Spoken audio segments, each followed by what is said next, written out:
que como todos los jueves nos visita para pasar revista y fundamentalmente para prevenir enfermedades vinculadas con esa disciplina. Muy buen día. Hola, ¿cómo les va? Muy buen día. ¿Cómo estamos? Bien, muy bien. Bien. Bueno, ¿hoy qué tenemos para hoy? Hoy tenemos otra pregunta del millón, que es que vienen muchos pacientes. ¿Qué uso? ¿Frío o uso calor? Entonces, quería aclarar que en todo traumatismo, toda lesión que es reciente, que está en el periodo agudo, se aplica frío. ¿Cuáles serían las lesiones, por ejemplo? Por ejemplo, un esguince de tobillo, donde hay mucha inflamación en esa articulación.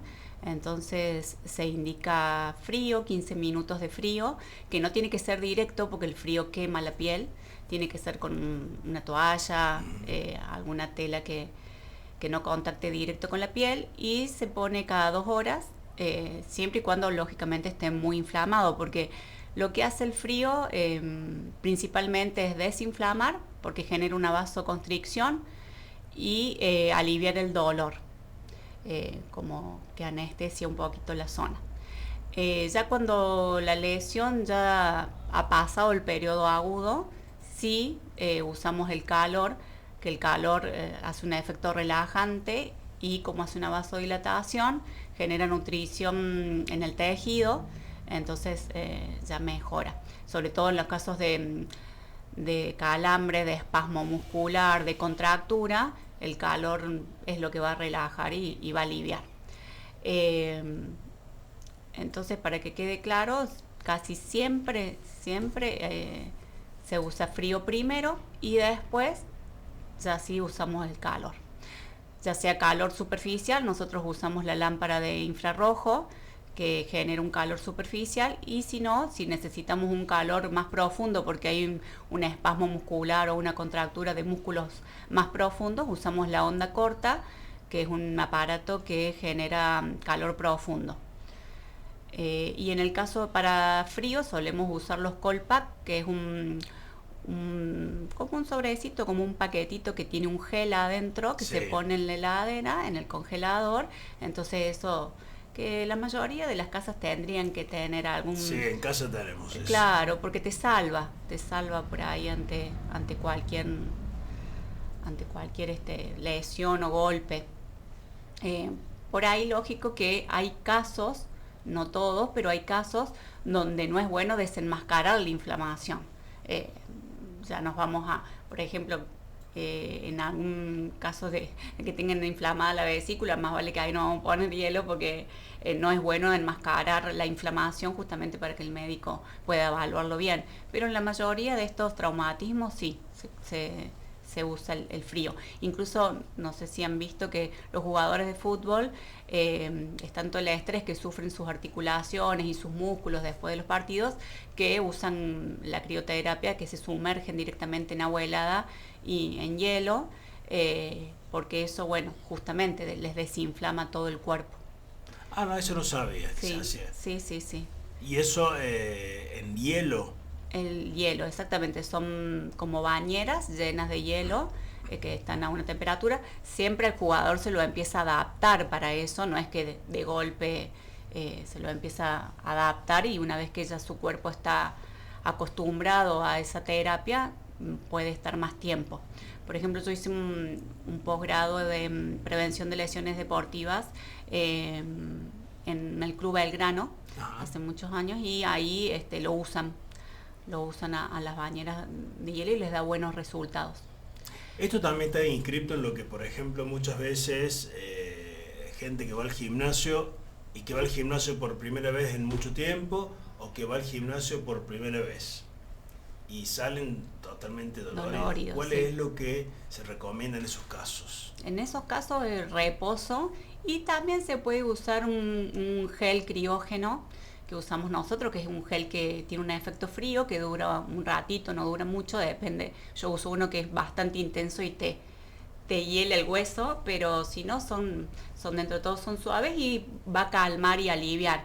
En esos casos lo que pasa es que el músculo se desintoxica y larga el ácido láctico, que es lo que genera dolor. Y siempre que está inflamado un tejido es porque el líquido ese ocupa un lugar que no tiene que ocupar, entonces aprieta la terminación nerviosa, que es la que transmite la sintomatología dolorosa. Bien. Es decir, la inflamación produce el dolor. Claro, porque ese líquido ocupa, como te digo, ocupa un lugar que no, y entonces aprieta la terminación nerviosa y ahí es lo que sentimos el dolor. Bien. Es ese líquido el que hay que, por eso es que siempre los tratamientos van encaminados al principio a desinflamar la zona, que se reabsorba ese líquido y entonces ahí calma el dolor también. De todas formas tenemos que aclarar que esto es en una primer auxilio que uno se puede hacer o puede hacer a alguien, pero después si eso sigue, consultar al médico. En este caso al fisioterapeuta, kinesiólogo. Exactamente. Y ya que sacaste el tema del gimnasio, aprovecho para aclarar también que esos cuerpos que están marcados y que hay un aumento de volumen de la masa muscular, para que pase eso, la fibra muscular se rompe. Uno levanta una pesa, esa pesa sobrecarga la fuerza de la fibra se rompe, se regenera y al regenerarse se aumenta el tamaño y por eso esos son micro traumatismos. Entonces todos esos cuerpos que están marcados han pasado por ese proceso. Sí. Entonces por eso hay ese poco de dolor, de cansancio muscular, porque bueno, pasa por ese proceso la fibra.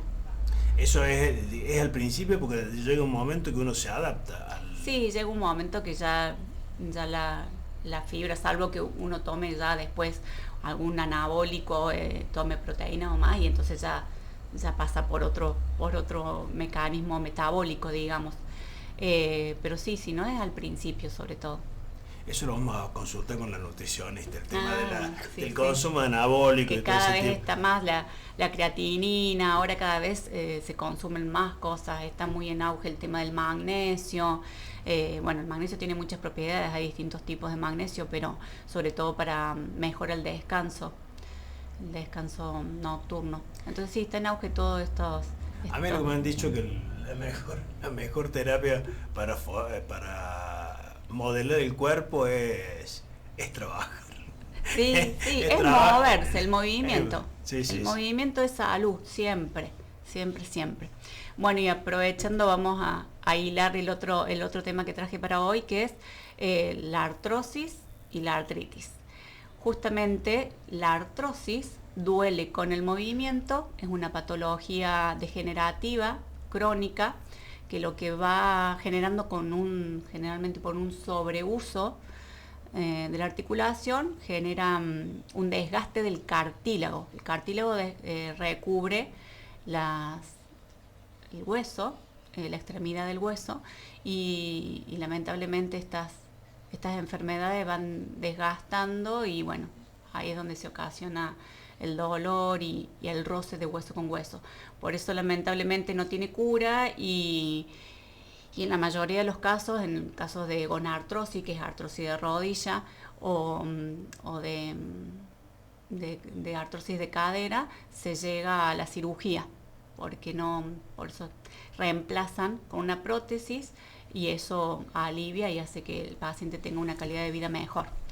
Es en el caso de la artrosis que se alivia con el reposo. Por eso por ahí hay muchos pacientes, sobre todo gente grande, adultos mayores, que dicen, pero yo en la cama estoy bárbaro, a mí no me duele. Claro, porque la artrosis en el reposo alivia y con el movimiento duele, porque es por un sobreuso, es un dolor mecánico.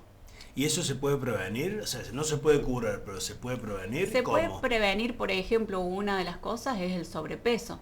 Cuando uno tiene sobrepeso, la articulación ya está exigida, ya está cargada, el impacto es mayor y aproximamos el hueso con hueso, entonces también predispone a ese desgaste del cartílago. O sea, digamos que los cartílagos lo que hacen es amortiguar, exactamente. Los huesos. Exactamente. Eso es lo que no sabían, la diferencia entre artrosis y artritis. La artritis es al revés. La artritis es una inflamación de la sinovial, de la articulación, que es una membrana y es lo que lubrica la articulación. Y es un proceso inflamatorio, también crónico, también degenerativo, que lamentablemente no tiene cura, pero es al revés de la artrosis porque se alivia con el movimiento y con el reposo duele. Esa es la diferencia mayor para poder diferenciarlas las dos. ¿Esa sería la única forma de diferenciarla? No, la única forma no, porque cuando se hace una ecografía se puede diferenciar si hay unión de hueso con hueso, es porque el cartílago está desgastado, entonces el diagnóstico va a ser artrosis, además de otros indicadores en el hueso. Pero la artritis es inflamatoria. Después tenemos la artritis reumatoidea, tenemos distintos tipos de artritis que, por ejemplo, la artritis reumatoidea es un proceso más complicado. Incluso muchos pacientes tienen, a veces de la nada, se le inflama la muñeca 3 días, que es un dolor que te quema, se pone la zona muy roja, es un ardor, porque es una inflamación muy fuerte del hueso, de la articulación y de la membrana, y es muy difícil de calmar. Después pasa, y además se van deformando los huesos. Lleva a la deformidad, entonces por eso es más compleja. ¿La artrosis o la artritis? La artritis reumatoidea. La artritis. Sí, la artritis reumatoidea.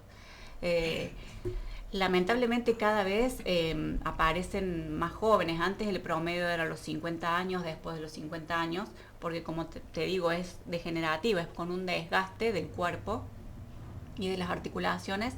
Pero ahora con la vida que llevamos, el estrés también influye, entonces cada vez tenemos más jóvenes. Por ejemplo, para darte un ejemplo, en el caso nuestro, que somos kinesiólogos, trabajamos tanto con nuestras manos, que donde tenemos mayormente es en las manos. Todo lo que tenga un sobreuso, depende obviamente de cada trabajo y cada profesión, la persona va a tener artrosis.